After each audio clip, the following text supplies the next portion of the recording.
तक कुछ काम हुआ है? जब यहाँ का आदिवासी जमीनें सुरक्षित नहीं है, आज तो कोई विकास की काम नहीं हुआ है, ना आदिवासी के लिए काम हुआ है। एक आदिवासी जो वर्षों से लड़ाई लड़ रहा है, पेशा कानून तक लागू नहीं कर सका, पेशा कानून तक लागू नहीं कर पा सका, ना यहाँ का आदिवासी भाषा को विकास नहीं कर सका ये सरकार। हर चीज में विफल है। बालू 10 गुना ज्यादा से आज दाम से बिक्री हो रही है। कहाँ है इनका? कई विकास का पहिया नहीं है, एकदम सब विकास का पहिया रुक चुका है। आज का ये उपचुनाव निसंदेह जिस कारण से हो रहा है,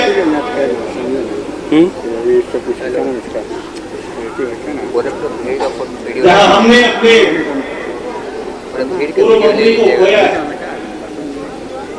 मेरी सहानुभूति आंदोलनकारी के रूप में उनके साथ है, लेकिन इस प्रदेश के राजनीति में ये उपचुनाव काफी महत्वपूर्ण है। जो तो घाटशिला के लिए एक रौनक देने वाला, घाटशिला को पुनर्विचार करने का एक अवसर ये चुनाव दे रहा है। भारतीय जनता पार्टी, आजसू, जेडीयू और उनके सभी सहयोगी इस चुनाव में अपने प्रत्याशी बाबूलाल जी के साथ आपके बीच में है, लेकिन ये चुनाव मात्र घाटशिला का चुनाव नहीं है। नहीं, ये चुनाव मात्र घाटशिला का रहेगा।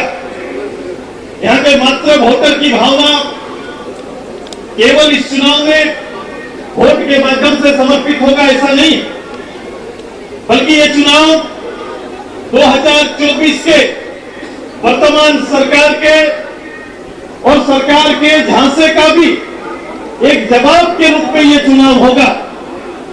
2024 का चुनाव वर्तमान सरकार 5 साल जिन वायदों के साथ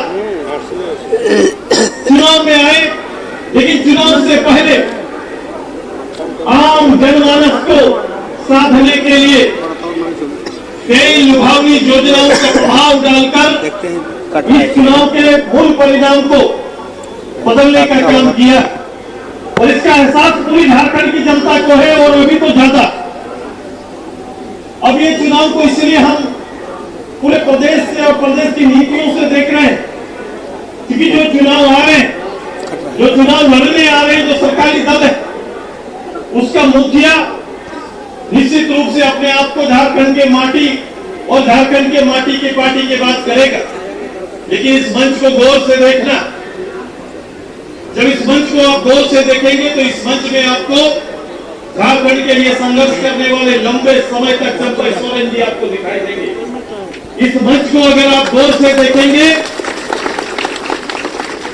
तो इस पूरे दक्षिणी छोटा नागपुर में नेतृत्व देने वाले आदरणीय विद्युत बरन महतो आपको दिखाई देंगे।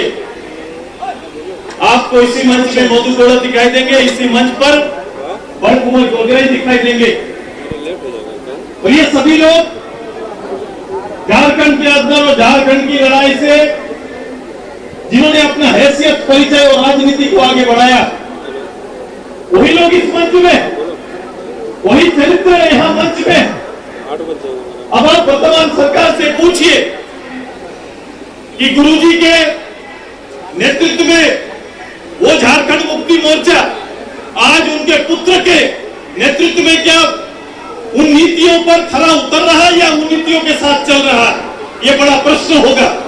जिन नीतियों के साथ राज्य में सत्तासीन हुए, वो स्थानीयता का मुद्दा, वो नियोजन का मुद्दा, वो नीतियां आज के दिन में धरी की धरी रह गई। ये मुद्दा आज भी जहन में, लोगों के जहन में है। कहीं न कहीं गांव, ग्रामीण और लोकल मूल लोग जब वोट के लिए जाते हैं तो निश्चित रूप से इस बात का ध्यान देते हैं कि अपना प्रदेश और अपने प्रदेश का नेतृत्व में हम अपने प्रदेश और अपने घर के चिराग का भविष्य खोजते। अभी बाबूलाल जी कह रहे थे कि वर्तमान सरकार के इस मुखिया ने यहाँ के नौजवानों को सपना दिखाया था कि हम आएंगे, हम सत्तासीन होंगे और नौकरियां देना प्रारंभ करेंगे।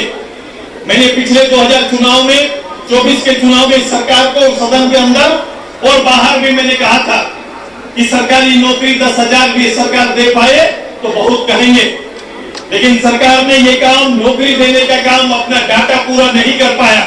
मैं आज इस मंच से केवल ये बात कह के जाऊंगा कि भाई जितने सवाल सरकार को विपक्ष से पूछना है, जितने तरीके के उनके प्रश्न होंगे, आज राज्य के मुखिया आएंगे, उनका कैंडिडेट भी कहीं ना कहीं खड़ा होकर यहाँ का नामांकन करके सभा को संबोधित करेंगे। उनको जितना पूछना है, जितने सवाल विपक्ष से करने हैं वो कर डाले। आज हम आपको विश्वास दिलाते हैं, हम अगली बार जब इस पूरे चुनाव प्रचार में आएंगे, मुख्यमंत्री के और इस झारखंड मुक्ति मोर्चा कांग्रेस और राजद के हर प्रश्नों का जवाब हम देंगे।